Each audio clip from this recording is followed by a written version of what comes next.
Hello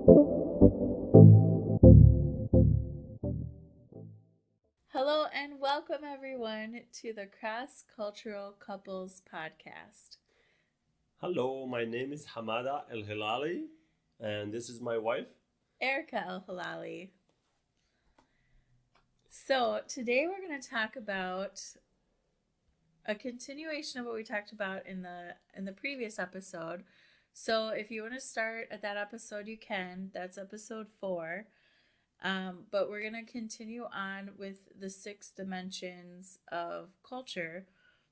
So Hofstde he was a professor, a Dutch social psychologist, an IBM employee, and he created this 6-dimensional model of cultures, and it includes 76 different countries around the world, and there's different dimensions, and each one is scored on a 0 to 100 scale.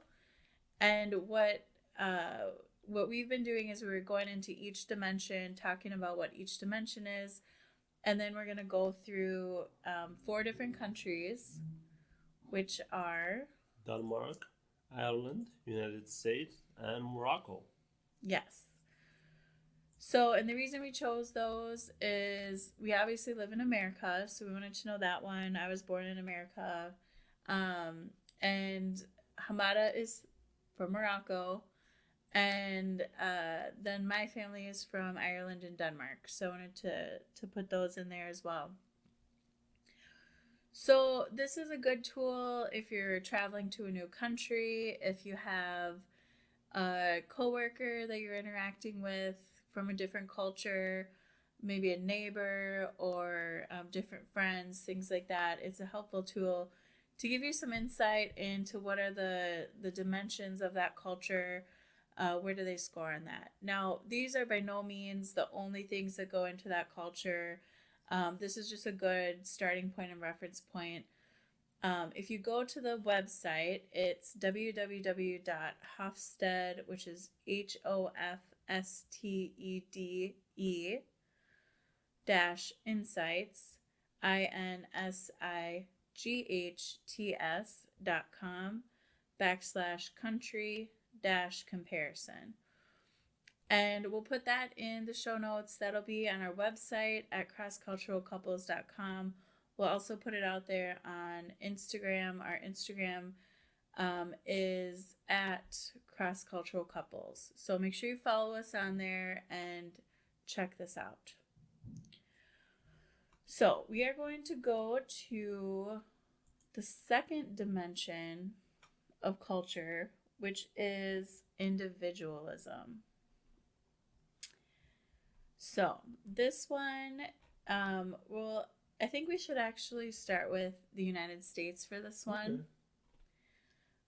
And the reason I say that is the United States is pretty unique. Do you want to go through how each one was scored first, though? Yeah.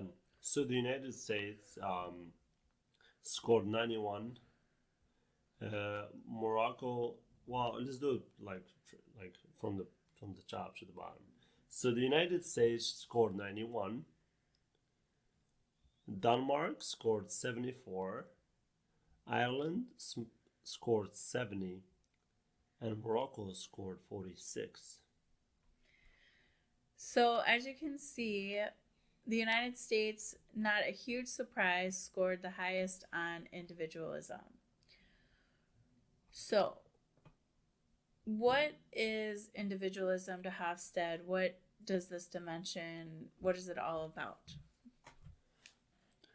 Is the degree of interdependence a society maintains among its members. It has to do with whether people's self-image is defined in terms of I or we. Yeah, so this goes into whether society is more individualistic or more collectivist. So within the United States, actually, they're actually one of the most individualistic countries in the world. And I mean, it's really like even within our whole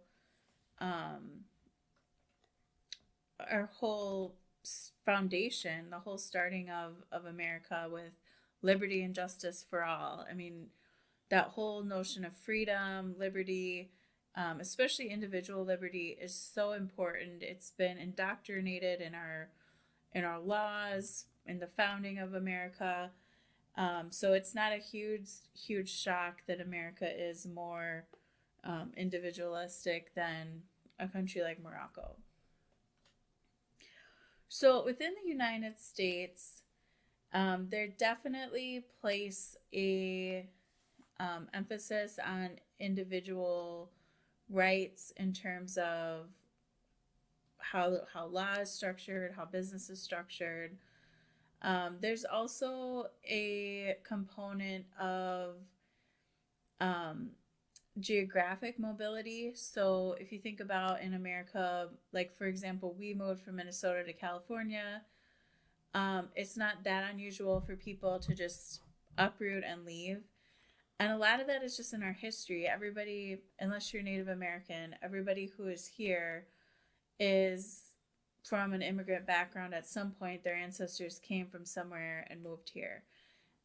If you think about it too, like if you think when people came here, they didn't necessarily have their old collectivist networks to rely on. So maybe they didn't have their tribe, they didn't have their family, they didn't have their larger community to rely on. So they had to rely on themselves. So I do think that that's a huge portion of why the United States is so individualistic, because people couldn't rely on the collective; they had to rely on themselves. Because a lot of them, they actually moved without their friends, without their family, without their parents, without their kids. They just moved. So the only person that they know and they have to rely on is themselves. Yeah. So I think I can see why the America is most individualistic because of that. Goes back to the history of America. Maybe like if you go back to the American Indian culture, you'll find it's not as individual as the American people. Absolutely. So if you go like to old tribes or old cities that has a lot of American Indians, you probably find a more group collectivist than just individuals. Yeah, absolutely. And I think it's important just to know that the native culture that was here was so different than what a lot of people brought with them. So that's a really good point. And I think that the other thing about America that is, I don't know if it's unique. I think that there's this whole notion of American exceptionalism where we always think that we're so special and different in the world. But I do think that there's this lack of maybe societal reliance. So we're really not relying on other people. So that comes up even for us with family, for example. Like in Morocco, you're supposed to help your family, you help your neighbors, you help your community, but especially your family you help. Because in Morocco, you're part of that collective family, and that's a huge part of your identity, about a part of your experience. And here, it's maybe in your immediate family you may help people, but it's not, even that. Like I know for me and my sister, we'll never. I will guarantee you, my sister and I will probably never ask each other for money. We'll never. We'll never want to have to rely on each other, because for us that would be considered a shame. That it was like, oh, why am I taking something from my sister? I need to take care of myself. Yeah, so in Morocco, like we help each other. Like I would help my sister, my sister would ask for my help, and we don't really think about it choice because this is how we grew up. Yeah, and it's just the difference in what's valued and what's emphasized in the culture. Um, so for me, it's just part of my upbringing. I would feel really ashamed to ask for help from my sister. Um, not and it's not because she wouldn't help me. I know she would. If if it really came to it, we would always help each other. But it's just there's that almost like a pride or like a self pride of like, no, I have to rely on myself as the individual. I can take care of myself.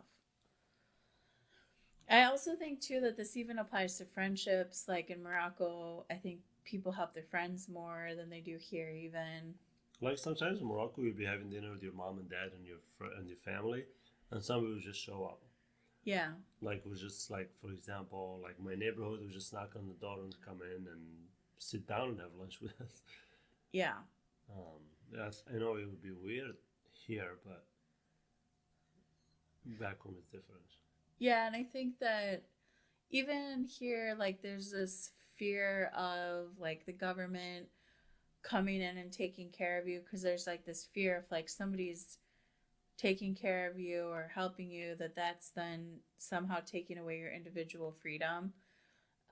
And I think that applies whether it's the government coming in and taking care of people.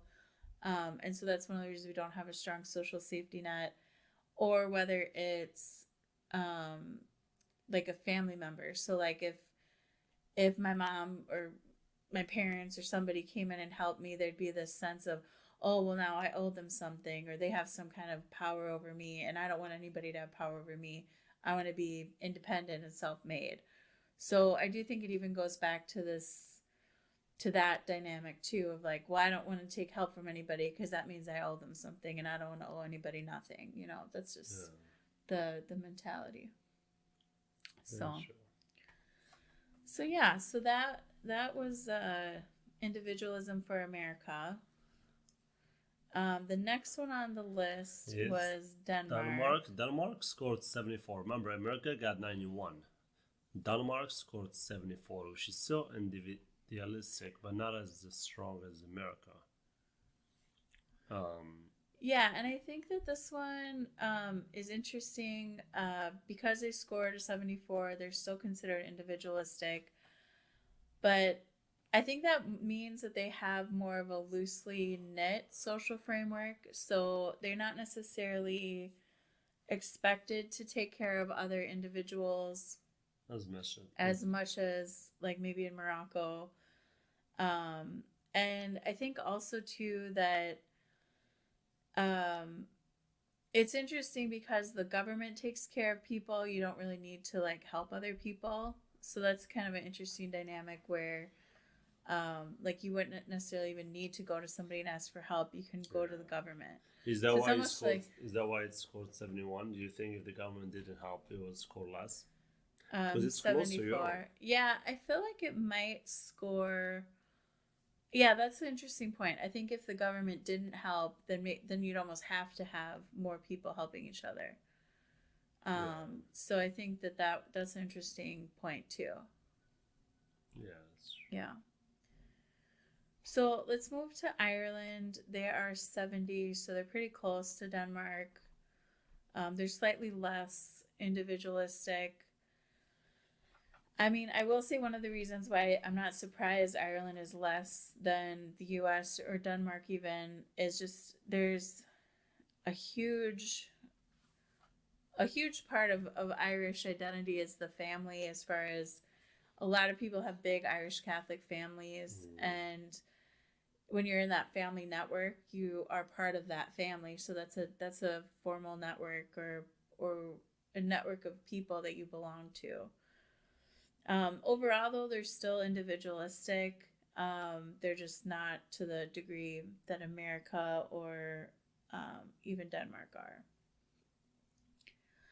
I think it's interesting that there is, I would say, probably as time goes on, I would say that Ireland will probably become more individualistic over time, just Mhm. because the influence of the church is waning, and then a lot of Catholics are more comfortable with different birth control and things like that. So families aren't necessarily as big as they used to be.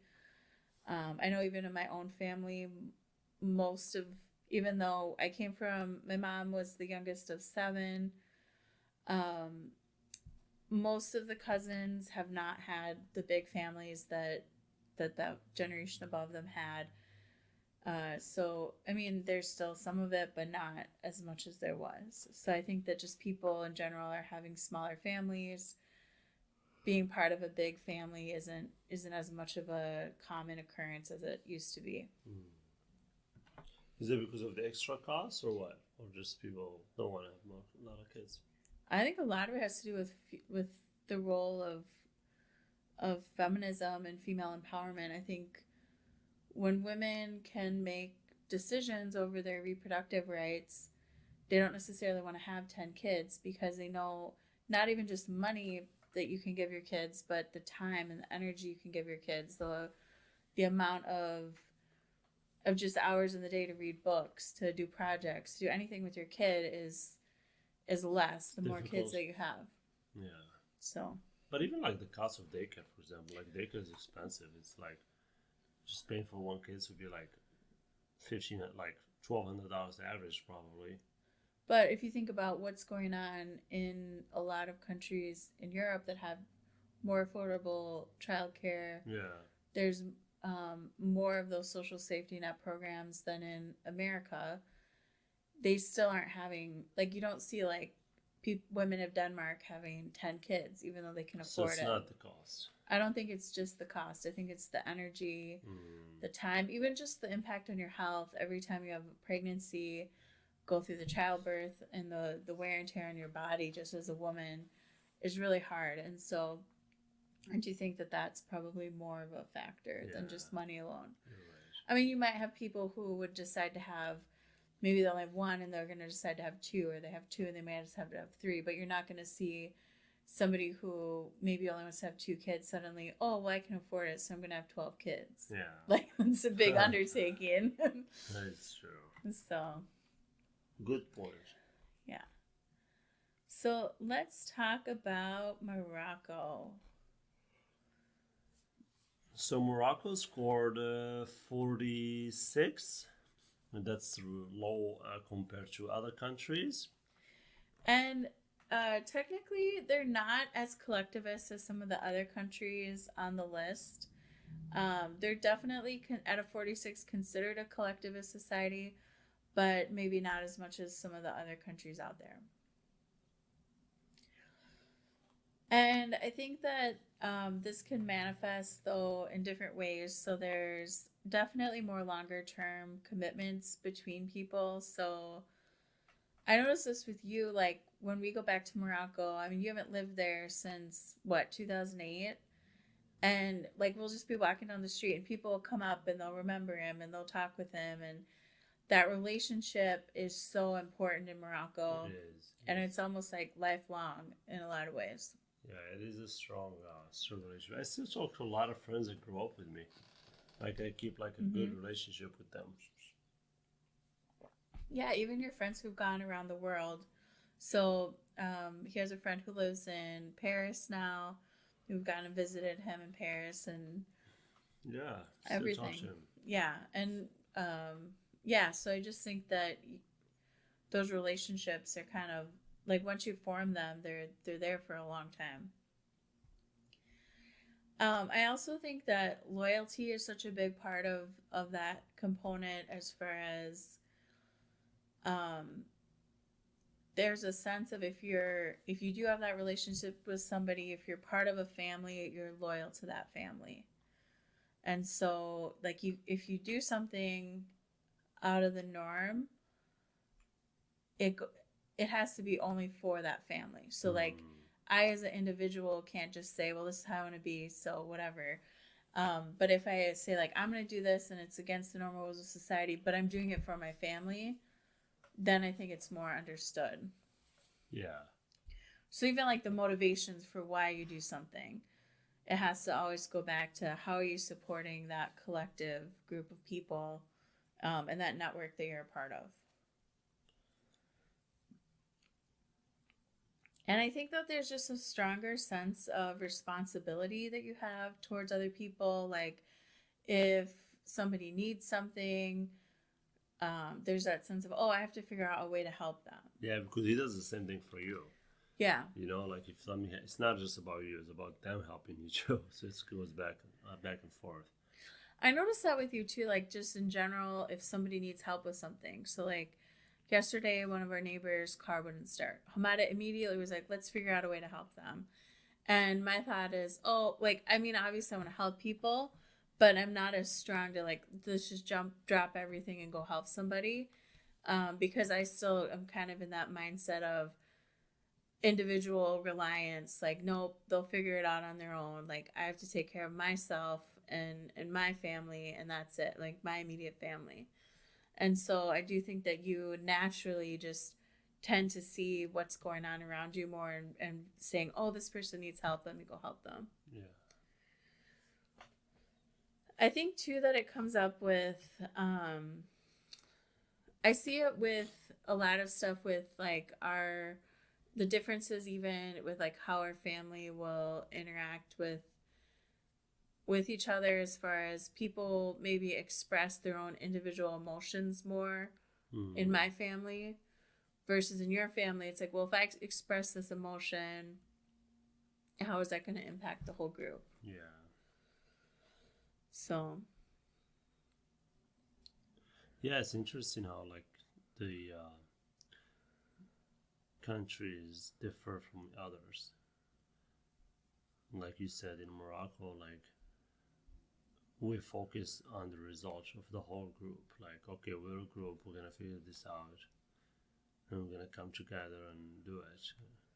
But in America, you kind of, like you said, you focus on the goal of your own self, and none of the cultures is bad. It's just this is how different they are, and going back to relationships, like taking this in consideration will solve a lot of issues between you and your partner, because you'll understand what's going on in his culture or her culture, and try to understand their background and why they did this thing a certain way. yeah. I think another part of it too, and this is the big difference between especially Morocco and the US, is I do think that there's a sense in relationships of what is like for the long, like in Morocco, there's more of a focus on maintaining that long term loyalty and relationship with not even just the person but the group that they're associated with. So if you do something wrong, it's going to bring shame, not just even on you, but like your family and on whatever group you're in. Where I think in America, it's almost like more of a transactional, like this is just for the here and now. Yeah. So like you'll see the way people interact with it. It's like, oh no, I'm not going to help you unless like I get something immediately today out of it. So like even the sense of like, oh, I don't need to help somebody right now because it's not going to do anything for me. Where in Morocco, you will help them because you want to make sure that maybe one day you're going to need help and then they'll be there for you. So you guys have more of a longer term approach to that relationship, as far as I need to, whatever I'm doing, however I'm expressing myself, needs to maintain that long-term relationship. Where in America, that's not necessarily as much of a focus. It's more focused on how am I as an individual going to make sure that I have my freedom to express myself however I want to. How can I make sure that I can take care of myself? So if I'm taking care of other people, that's not going to allow me to take care of myself. That is true. So yeah, none of the culture is good or bad. This is just differences that when you understand them, things start making sense in your relationship, and hopefully you'll get better and better each day. And yeah. I also think that there's like a sense of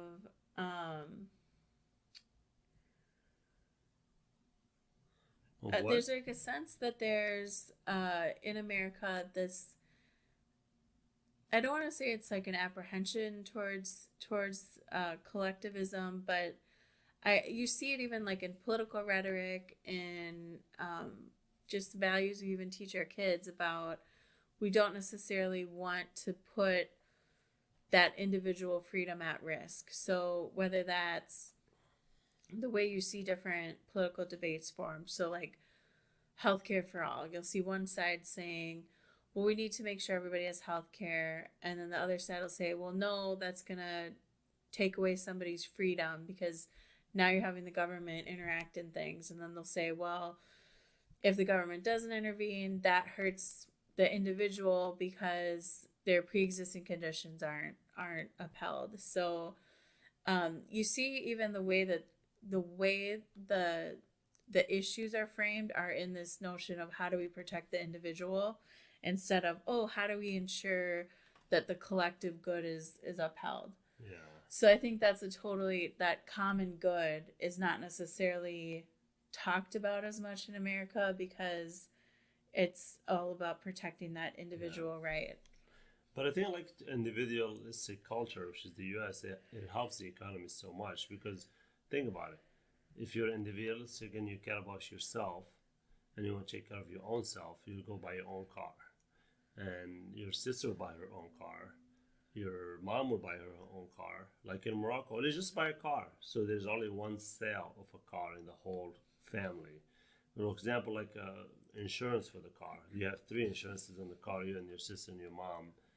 In Morocco, we only have one insurance. Yeah. So like even like for purchase power and all those, everything in life, if you buy multiple times, that helps the economy and boosts the economy, and that's actually a huge advantage for America because that would help the economy because everybody has to do something. You have to take your kids to daycare. You have to buy your own makeup. You have to buy your own shoes. You can't share your laptop with me. I have to own my own laptop. So that helps the U.S. I think do better in the economy, and that's why Morocco is not as good as the U.S. because there's not much sales transactions because people just share. Yeah, that's a good point. I mean, it's interesting because now, like, especially over the last 10 years with first the Great Recession, now the pandemic, you are seeing this rise of the share economy and how, especially people who are younger, maybe aren't getting the financial opportunities their parents did. And so they're starting to rely more on each other. They're starting to share, whether it's ride sharing, you could share different things that get rented out. There's like clothes you can rent, things like that. So there's this whole network now of people who are starting that sharing. But then even that gets transactionalized. It's not like, oh, I'm just going to borrow my neighbor's dress. No, I go to this company. There's a transaction. I rent this and then I return it. So everything gets transactionalized, even in that sharing space where in Morocco, it's a lot more informal. You'll just say, oh, my neighbor down the street, they have this. I'll just go ask if I can borrow it. And then they do. When we were kids, like sometimes like in the teenagers, like 14, 15 to even like 19, like you needed, like you're say going out somewhere, like, hey, can I borrow your t-shirt from you? Or like, can I borrow that jeans please for a day? And you'll share with you. Yeah. So. I mean, and maybe in America, like if you're like your very best friend or something like that, you might share something, but it's not like girls at school were like setting this informal network up of saying like, hey, let's all share clothes. It wasn't happening. So I do think that's interesting that happened though in Morocco, that you would naturally, you knew you could go ask somebody for something and they'd lend it to you. Let's say you're going to a party or something and you don't have a good shoes. You're like, Morocco, we don't have a lot of money. So you're like, hey, can I borrow that shoes for the day? And like, okay. So you borrow it and then the next day you bring it back and then you'll give him a t-shirt later on because he's going somewhere else. Yeah, that's interesting. That is funny.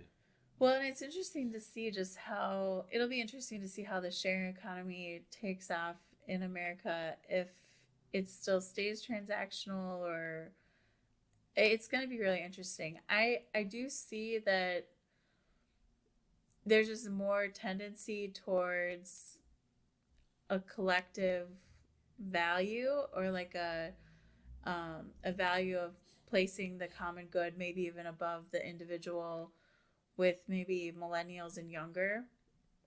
And a lot of that's just because of the economic conditions we were brought up in,